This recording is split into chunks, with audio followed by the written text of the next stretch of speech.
बिस्मिल्लाहिर्रहमानिर्रहीम। बहुत बहुत शुक्रिया। 24 अक्टूबर 2025 का वो तारीखी दिन जो हमसे गुज़र चुका है, लेकिन 25 की सुबह और 24 की शाम, ये वो लम्हात हैं जो कभी भी जम्मू कश्मीर की सियासत में हमें नहीं भूलेंगे, क्योंकि बहुत बड़ा खेला हुआ है जम्मू कश्मीर की सियासत में। किसी को समझ आए ना आए, टॉप लेवल पर क्या हो सकता है, निचली लेवल पर क्या हो सकता है, एमएलएज बिकते हैं या नहीं, क्रॉस वोटिंग होती है या नहीं, पैसों के इवज़ वोट लिया जा सकता है या नहीं, ये कल का इलेक्शन और इलेक्शन प्रोसेस बताने के लिए काफ़ी है। और दिलचस्प बात ये कि सज्जाद गनी लोन साहब ने 3-4 दिन पहले प्रेस कॉन्फ्रेंस करके क्यों वोट न करने का या एब्सटेन रहने का फैसला किया था, वो हमें आज दुरुस्त लगा ये वोटिंग नताई जाने के बाद। प्लस एक पार्टी का सरबराह जो कह रहा हूँ 4 की 4 नशिस्तें जीतेंगे, बाद में कहे जब एक जगह क्रॉस वोट हो गए, बीजेपी एक सीट ले गई, तो तभी अचानक से कहें कि भाई साहब ये वो अपने ज़मीर को झंझोड़ें जिन्होंने वोट किया, वो खुद आकर बताएं इससे पहले कि हम बेनकाब करें, खुद अपना हाथ उठाकर देखें। और कहा कि हमें इतना यकीन है कि हमारी तरफ से कोई एमएलए नहीं बिका, ना इस तरीके से कोई क्रॉस वोट हुआ, क्योंकि हमारे एजेंट्स मौजूद थे, स्लिप्स चेक की गई। 4 में से 3 सीटें नेशनल कॉन्फ्रेंस की एज एक्सपेक्टेड तवक्को की जा रही थी। चौथी नशिस्त 28 का टाई मुकाबला दिलचस्प हो रहा था। और याद रखिएगा, कल हम प्रोग्राम कर रहे थे जब टीवी पर भी, तो 5 बजे काउंटिंग स्टार्ट होनी थी। 3:30-4 बजे हम बीजेपी को फ़ोन करते हैं कि आपका भी स्पोक्स पर्सन चाहिए डिबेट में। जवाब मिलता है हम सेलिब्रेशंस की तैयारियां कर रहे हैं।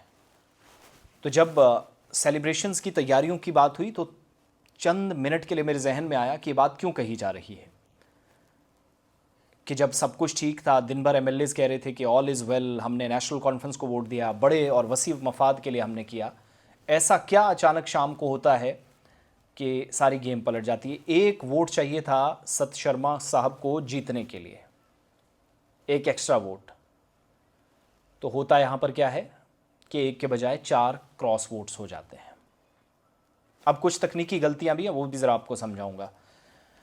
4 नंबर वाली सीट जिस पर कांग्रेस पहले ही डर रही थी, अनसेफ करार दिया था। पीडीपी ने कहा कि हम वोट करेंगे शमी ओबराय साहब के लिए 3 नंबर सीट पे। शमी ओबराय को 30 वोट ज़रूरत थे, 33 डाले गए, यानी 3 एक्स्ट्रा वोट। इधर 4 नंबर पर जहां इमरान नबी डार 22 वोट लेते हैं, 32 वोट लेते हैं बीजेपी के उम्मीदवार यानी सत शर्मा, वो 3 जो एक्स्ट्रा दिए गए इधर एडजस्ट हो सकते थे, हो जाते 25। जबकि ये 4 लोग जिनको संभालने में नेशनल कॉन्फ्रेंस नाकाम साबित हुई, एतमाद में नहीं ले सकी, ये भी इधर ला सकते थे। जो दोपहर तक कहा जा रहा था सब कुछ ठीक है, तो इमरान नबी डार को वो 4 मिलाकर ये 3 हो गए, 4-3 7 और 22-7 29 वोट के साथ चौथी सीट भी उनकी झोली में चली गई थी। और इमरान नबी डार बहुत मेहनती लड़का, नौजवान चेहरा, पार्टी के चीफ स्पोक्स पर्सन से के साथ काम करते हैं, या चीफ स्पोक्स पर्सन भी आप कह सकते हैं, मीडिया इंचार्ज के लीजिए, और अपने वालिद के बाद डायरेक्टली पहला इस तरह का चुनाव था जहां पर वो पार्टी ने उनको इस मैदान में उतारा। लेकिन बुनियादी सवाल क्या है, जो मैंने शुरुआत में कहा कि खेला कुछ हुआ है। सज्जाद गनी लोन एक वीडियो बयान जारी करते हैं, उन्होंने कहा कि मैं आज बहुत मुतमईन होकर बात कर रहा हूँ, क्योंकि उनने 3 दिन पहले कहा था ये सेटिंग है, प्री प्लान्ड है बिटवीन नेशनल कॉन्फ्रेंस और Delhi's Bharatiya Janata party leadership.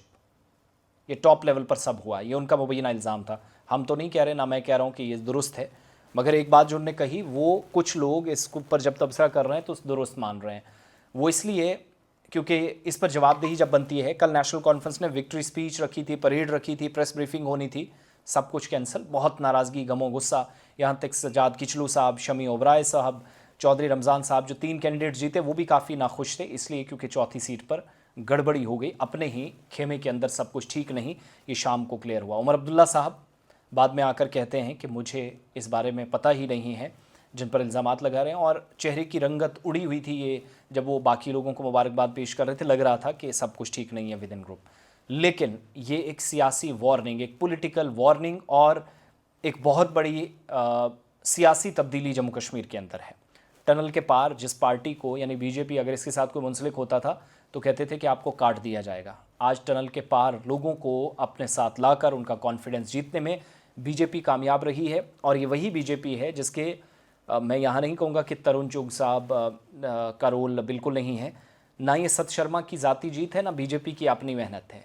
ये सारी वो रणनीति है जिनको चाणक्य भी कहा जाता है पॉलिटिक्स का, अमित शाह और वज़ीर आज़म नरेंद्र मोदी, जो जम्मू कश्मीर के मामलात को बहुत हसासियत के साथ समझते हैं, पॉलिटिक्स जम्मू कश्मीर के अंदर बदल गई है, इसको समझते हैं और तवाज़ुन जो या बैलेंस है पॉलिटिकली, रीजनल बैलेंस की बात है, वहाँ फिट करने में और वो जो उन्होंने हिकमत अमली बनाई थी उस मनसूबाबंदी को ज़मीन पर उतारने में एक शख्स जिसका नाम तरुण चुग है, पार्टी के जनरल सेक्रेटरी हैं, उन्होंने ज़मीन पर उतार कर दिखाया। अब ये रिजल्ट्स जो आ गए हैं, शक व शुबहात, ये तीन की जो खुशी नेशनल कॉन्फ्रेंस को या इंडिया अलायंस को है, इससे ज़्यादा तकलीफ इस बात की कि ये गड़बड़ी कौन कर गया। दैट मीन्स अपने खेमे में आज़ाद उम्मीदवार आपके साथ, पीडीपी आपके साथ, कांग्रेस आपके साथ, तो वोट क्रॉस किसने किया ये बताइएगा।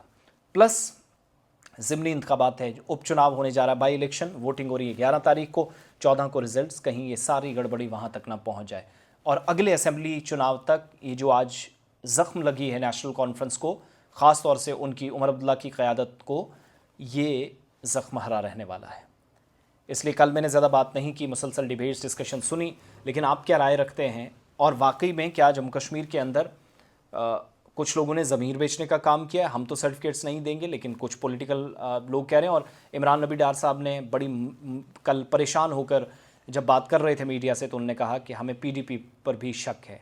मेरे हिसाब से ये शक गलत है क्योंकि सबसे पहले वफादारी उन्होंने दिखाई है, वो आप लोगों के फेवर में आए, फिर कांग्रेस कड़ी मुशावरत, दूरियाँ, तलखियाँ, कैबिनेट में जगह नहीं, सरकार में नहीं, कांग्रेस के साथ बयानात पर भी ज़िद, लेकिन इसके बावजूद आपके फेवर में आई। आज़ाद उम्मीदवार, आपका सबसे बड़ा दुश्मन इंजीनियर रशीद आपके हिसाब से, क्योंकि उमर अब्दुल्ला साहब को 2 लाख वोटों से हराया, उनके भाई आकर आपके फेवर में वोट करते हैं। सजाद साहब को इसके मुबारकबाद, साइड हो गए, पहले कहा मैं नहीं दूंगा और ऐसा लग रहा है कि शायद वो सही कह रहे थे।